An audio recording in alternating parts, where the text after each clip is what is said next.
Sitting there looking at the latest copy of National Review today, headline and the cover story with a picture of Fred Thompson that says, "Waiting on Fred. How will Thompson make his case?" Well, gosh, we probably should just ask him. Fred Thompson's on the line with us. Fred, how are you? I'm good, Phil. How you doing? Doing very well. So you're taking a small break from all this action, and I'm just, this is probably the lull before the storm. Yeah. I think it's inevitable that you're going to jump in. I know you can't comment on as far as, yes or no, but I want to tell you this. We have so many people saying, well, Fred's waiting too late. And I went back and looked at, John Kerry jumped in at September 3rd. Yep. At this very same time. So you're about where he was, and he got the nomination. So that you're not too late. Yeah. And traditionally, folks waited to even after that. I think Reagan was October or something, and they've been November, even one later January. They changed the rules this time because they wanted to, and I wasn't there when they changed them, and so I'm not abiding by them. And it's driving some folks to distraction, I guess, pundits in the Beltway circle. But it's wise to get your team together.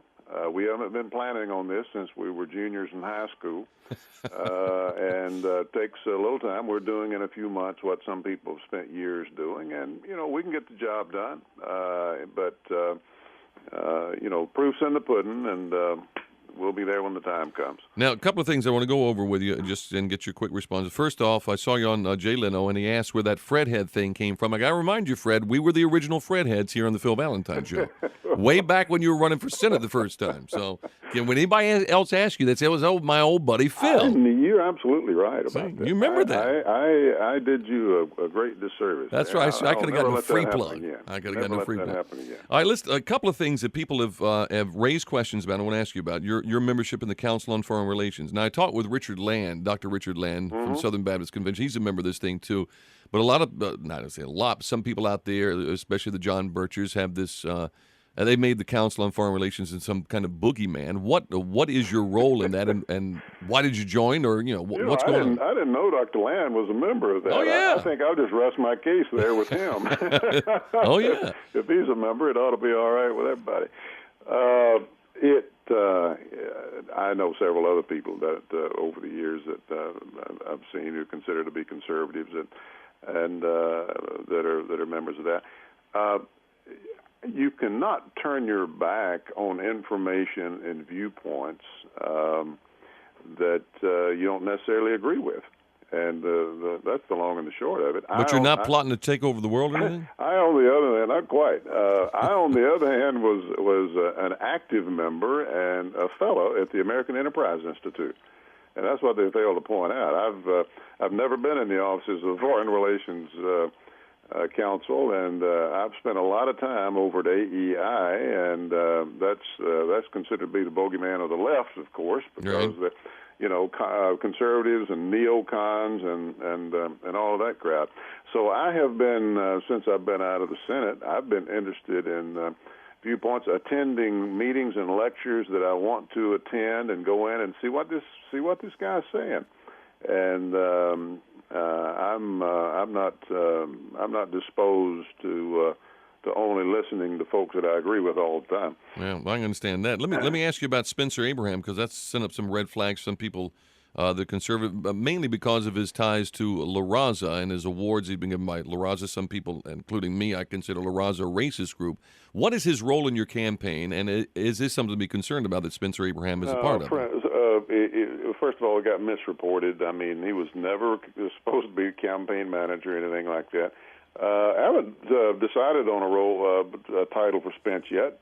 Spence hadn't decided on a title for Spence yet. All I know is that he's been my friend for a long time. I served 8 years with him in the Senate. I know him very well. 6 years, I guess it was.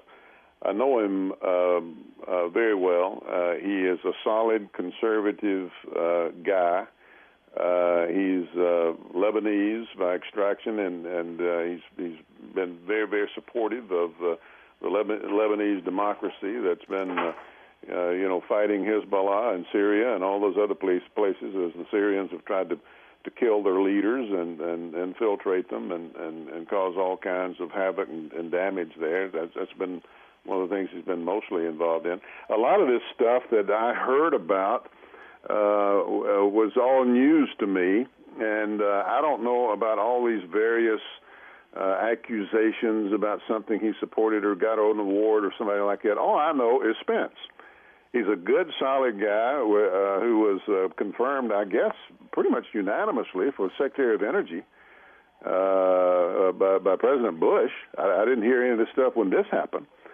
So I've known him for a long time. I have great confidence in him, and he's going to help me in some role in this campaign. Okay, but he's not the campaign manager, but he's going to help you in some role. Yeah. I was reading today where the coming up August 20th and 21st, President Bush is meeting with the leaders of Canada and Mexico, fourth meeting they're going to have over this security and prosperity partnership, which is scaring folks that we may be moving to a European Union type thing and a North American Union. Is that something you're concerned about? No, because it's not going to happen.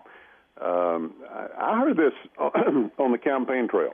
That's one of the disadvantages of being out on the road, I guess, is that you don't pick up on the news. Maybe it's somewhat of an advantage. But somebody asked me about that, and I was kind of surprised. Where is this coming from? And now I understand what the source of it is.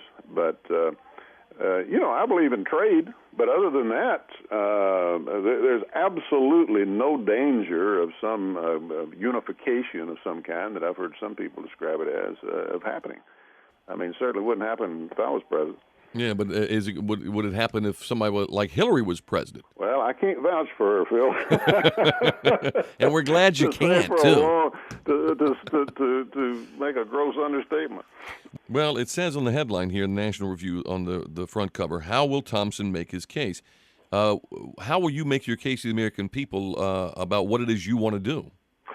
Well, Phil, there are going to be some decisions that are going to be made over the next few years that's going to affect the direction of the course of our country for a long time to come, and I'm concerned about that. I'm concerned about just a handful of basic things, and I have nothing to lose by speaking the truth to those things. We have yet to come to terms with what it's going to take to defend this nation and make it safe for our children.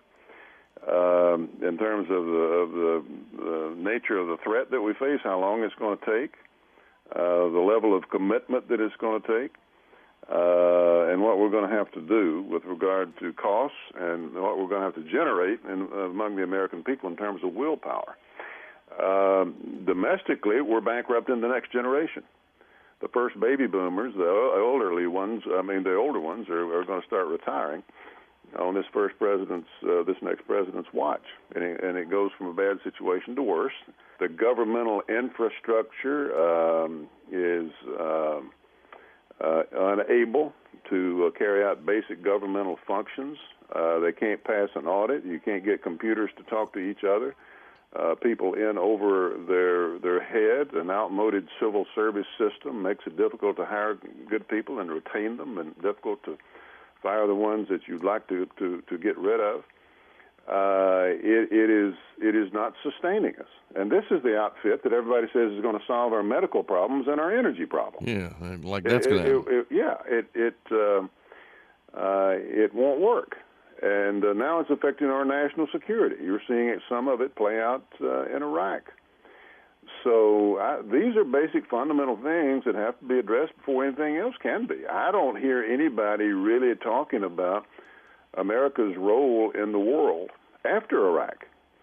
And I don't know how long Iraq's going to take, and I know the price that we're going to pay if we let some kids on the border of Iran and Iraq making improvised explosive devices bring America to its knees. I know the price that we will pay if we let that happen. But whatever happens in Iraq, we've got a global situation and a much more far-ranging problem than they are. This is a part of the overall problem, Iraq is, not the problem. All right. Well, look, your invitation stands. If you want to announce that you're running for president on this show, that you're always welcome. I appreciate that. I'll keep that in mind. All right, Fred Thompson. Good luck to you, my friend. We'll be following you.